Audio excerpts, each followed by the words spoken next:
नमस्ते बच्चों, स्वागत है आपका आपकी हिंदी की कक्षा में। सभी बच्चे अपनी पाठ्य पुस्तक वाटिका भाग 1 निकालेंगे और आज हम इसका जो पाठ पढ़ने वाले हैं वो है पेज नंबर 39 पर ऊ स्वर से हम जो शब्द शुरू होते हैं या ऊ स्वर जिन शब्दों के साथ में लगता है हम इसमें ऐसे शब्द पढ़ेंगे। बच्चों, आप सभी जानते हैं हिंदी वर्णमाला में कुल 11 स्वर होते हैं। अ, आ, ई, उ, री, ए, ओ, औ।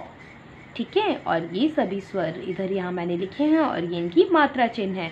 मतलब जहाँ भी जिस मात्रा का स्वर आता है हम उसकी मात्रा चिन्ह लगाते हैं, वो स्वर नहीं लिखते हैं। जैसे कि अ स्वर की कोई मात्रा नहीं होती। अ के बाद आता है आ स्वर की ये मात्रा चिन्ह है, एक सीधी रेखा। आ के बाद में आता है ई, जो जल्दी से बोल देते हैं हम, छोटा ई, और इसकी मात्रा चिन्ह ये है शब्द के आगे। और ई के बाद में आता है ई, इसे बोलने में ज़्यादा समय लगता है और मात्रा चिन्ह आगे लगता है ई। आज हम जो मात्रा पढ़ने वाले हैं वो है उ। ये मात्रा चिन्ह हमने अपनी हिंदी व्याकरण की पुस्तक में भी पढ़ा है और अपनी पिछली कक्षा में भी हमने ये पढ़ा है और आज हम इसी को ही पुनः दोहराने वाले हैं, दोबारा रिवाइज करने वाले हैं। सभी बच्चे अपनी पाठ्य पुस्तक में लिखेंगे उस, उठ, उठ, उछल, उछल, उल्टा, उल्टा, उदास, उदास, उनका, उनका, उधर, उधर, उड़ना, उड़ना, उगाना, उगाना, उजाला, उजाला, उतरना, उतरना, उपाय, उपाय। जैसे मैंने पढ़ा आप साथ साथ मेरे साथ में अपनी पुस्तक भी पढ़ेंगे। ये देखिए, ये क्या है? उपहार, उपहार, उपहार यानी गिफ्ट। उपवन, उपवन, उपवन होता है बाग। तो हमने अभी जितने भी शब्द पढ़े उसमें कौन सा स्वर आया है? उ। तो चलिए बच्चों, अब हम देखते हैं ऊ की जगह ऊ की मात्रा कैसे लगाते हैं। देखिए किसका चित्र है ये? नदी के ऊपर जो बना होता है इसे बोलते हैं पुल। क्या बोलते हैं? पुल। तो जब आप बोलते हैं पुल तो प बोलने में ऊ का स्वर आया ना, यानी कि आधा प के नीचे ये जो छोटी सी लाइन है इसे हम हलंत बोलते हैं। इसका मतलब है आधा प। पुल शब्द कैसे बना है? आधा प, फिर उसमें ऊ की मात्रा और ल।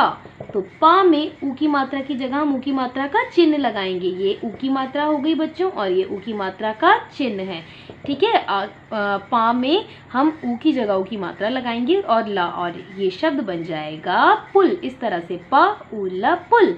अब देखिए ये कछुआ है। ये जो कछुआ है कछुआ, सभी बच्चे बोलेंगे कछुआ। क में कोई स्वर नहीं आ रहा है, छ बोलने में ऊ का स्वर आ रहा है तो हम छ में ऊ की मात्रा लगाएंगे और अ कछुआ, बड़ा सा आ है तो आ की मात्रा। तो देखिए पहले ये कछुआ शब्द कैसे बना है वो देखते हैं। क आधा छ, आधा छ क्यों है? क्योंकि ये आधे छ में ऊ का स्वर है। ठीक है, तो ऊ की जगह हम ऊ का स्वर का मात्रा चिन्ह लगाएंगे। और आ, ये बड़े आ से आम वाला आ, तो ये कैसे बनेगा? क छ में ऊ की मात्रा, छु आ, कछुआ।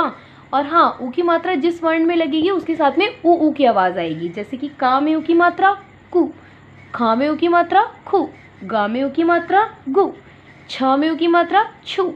ठीक है बच्चों, तो चलिए अब हम नीचे वाले शब्द पढ़ते हैं। द उम दुम, ग उड़ गुड़, ख उश खुश। अभी तो मैंने आपको मात्रा अलग करके पढ़ना सिखाया, अब मात्रा को एक ही साथ स्वर निकालेंगे। मु ख मुख, कुरसी कुर्सी, जुलाहा जुलाहा, सुबह सुबह, दुकान दुकान, बगुला बगुला, साबुन साबुन, चूहिया चूहिया, मुर्गा मुर्गा।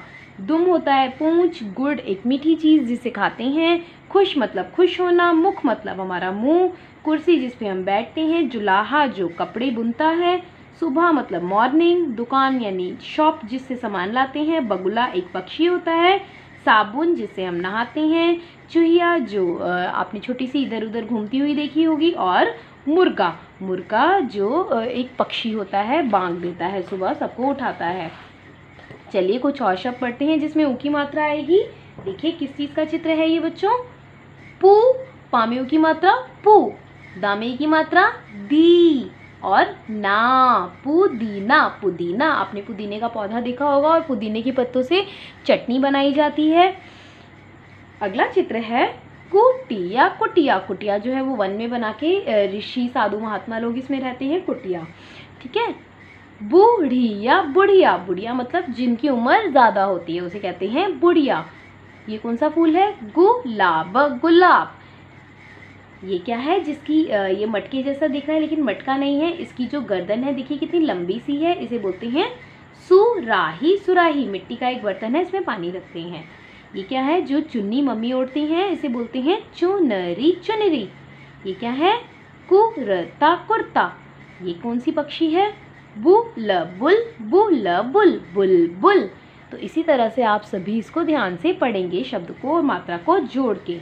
चलिए कविता पढ़ते हैं हम। कौन है ये बच्चों? मुर्गा। मुर्गा कैसा दिखता है? देखो इसके सिर पे ऐसे कलगी होती है। मुर्गा सुबह सुबह उठ जाता, चिड़िया चुगती दाना दाना, तुम भी सुबह सुबह उठ जाना, साबुन मलमल कर नहाना। देखा कितनी अच्छी पोएम है। और इस कविता में आपने देखो कि बहुत सारे शब्दों में ऊ की मात्रा लिखी है, आपको ये पढ़नी है और याद करनी है। तो बच्चों अब आप ऊ की मात्रा अच्छी तरह से पहचान सकते हैं कि ऊ की मात्रा किस तरह से लगती है। इस तरह से मोड़ के और ऊपर की तरफ चली जाती है ऊ का मात्रा चिन्ह। चलिए अब इसका अभ्यास कार्य पूर्ण करते हैं। पुस्तक में ऊ वर्ण पर गोला लगाएं, यानी जहाँ जहाँ ऊ लिखा है वर्ण, वर्ण यानी अक्षर, जो अक्षर अलग अलग होते हैं जैसे कि क, ख, ग, ये सभी क्या हैं? वर्ण है जब अलग अलग लिखे हैं। तो ऊ वर्ण पर गोला लगाना है। देखो उपवन, उपवन यहाँ ये है ऊ। उल्लू, उल्लू में ये रहा ऊ। इसी तरह से आप दोनों चित्रों में गोला लगाएंगे। ऊ की मात्रा पर गोला लगाओ। यहाँ पर ऊ वर्ण यानी ऊ अक्षर पर गोला लगाना था, यहाँ ऊ की मात्रा पर गोला लगाना है। सब बच्चे जानते हैं ऊ का मात्रा चिन्ह ये होता है, तो जहाँ जहाँ ये मात्रा लगी है वहीं वहीं गोला लगाना है। देखो बुल, बुल, बा में ऊ की मात्रा लगी है बू, और बा में ऊ की मात्रा लगी है बू, हमने इसे गोला लगा दिया। साबुन, तो बा में ऊ की मात्रा लगी है, हमने इसे गोला लगा दिया। नीचे वाले दोनों चित्र भी आप इसी तरह से पढ़ेंगे और ऊ की मात्रा पर गोला लगाएंगे। ऊ के स्थान पर ऊ की मात्रा लगाकर शब्द लिखें, यानी जहाँ जहाँ पर ऊ लिखा है उसको हटाना है और ऊ की मात्रा लगानी है, फिर शब्द लिखना है। ये क्या है बच्चों? आपने देखा होगा टीवी में जो ये रामायण महाभारत वगैरह टीवी शोज आते हैं उसमें धनुष इस्तेमाल होता है ना? तो ये है धनुष। बोलिए धनुष, धनुष। जब आप नुष बोलते हो, ना में ऊ की मात्रा लगती है ना, तो धनुष कैसे बना है? ध, आधा ना। आधा ना क्यों है? क्योंकि ना में ऊ की मात्रा लगी है। आधा ना और ऊ की मात्रा मिलके बनेंगे नू। तो ना में ये देखो छोटा सा हलंत लगा है, इसका मतलब है आधा ना। तो आधा ना और ऊ की मात्रा मिलके बन गई नू, धनुष, धनुष। उसी तरह से माँ में ऊ की मात्रा लगाओ, ऊ हटा के ऊ की मात्रा लगाओ तो माँ ऊ मु रगा, मुर्गा। उसी तरह से बा में ऊ की मात्रा लगाओ, ब उ बुढ़िया, बुढ़िया। अब पा में ऊ की मात्रा लगाओ, प उ पुदीना, पुदीना। और इसी तरह से बोल बोल के आपको लिखना है ये। चलिए अब अगला पेज करते हैं। सही स्थान पर ऊ की मात्रा लगाओ। पहले चित्र आप पढ़ो, जहाँ पे भी आपको ऊ की मात्रा की आवाज़ आएगी वहीं पे ऊ की मात्रा हमें लगानी है। पहला चित्र है पुल, लेकिन यहाँ क्या लिखा है? पला, पल। पल तो नहीं होता है, पुल। तो जब आप पुल बोलते हो किसके साथ आपको ऊ की मात्रा सुनाई दी? पा के साथ या ला के साथ? पुल बोलने में पा के साथ आई ना ऊ की मात्रा, तो आप पा में ऊ की मात्रा इस तरह से लगाओगे। ये कौन है? चूहिया। बोलो चूहिया, चूहिया। धीरे धीरे शब्द को एक एक करके बोलना है। चूहिया, चूहिया। तो चा बोलने में ऊ की मात्रा सुनाई दे रही है, चा ऊ चू, तो आप यहाँ चा में ऊ की मात्रा लगाएंगे तो ये बन जाएगा चहिया से चूहिया। अब ये क्या है? चुनरी। हमने पीछे पढ़ा था, ये है चुनरी। तो चुनरी बोलने में च ऊ चू सुनाई दे रहा है, तो चा में ऊ की मात्रा लगाएंगे, चुनरी बन जाएगा। फिर ये क्या है? कछुआ। क्या है ये? कछुआ। कोई बच्चा कुछुआ, का में ऊ की मात्रा लगाओगे तो कुछुआ बन जाएगा। कुछुआ कोई शब्द नहीं होता, क्या होता है? कछुआ। का में कोई मात्रा चिन्ह नहीं आएगा, कोई मात्रा की आवाज़ नहीं आ रही। का सिंगल, का, फिर छा में ऊ की मात्रा छू आ, कछुआ। अब ये देखिए शब्द जोड़ के लिखिए, बहुत आसान है। माँ जमा माँ में ऊ की मात्रा लगाएंगे तो मुँह, का जमा का में ऊ की मात्रा लगाएंगे तो कु, और ट मुकुट, मुकुट, मुकुट जिसको सिर पे राजा महाराजा पहनते हैं। इसी तरह से दोनों शब्द आप यहाँ जोड़ के लिखेंगे।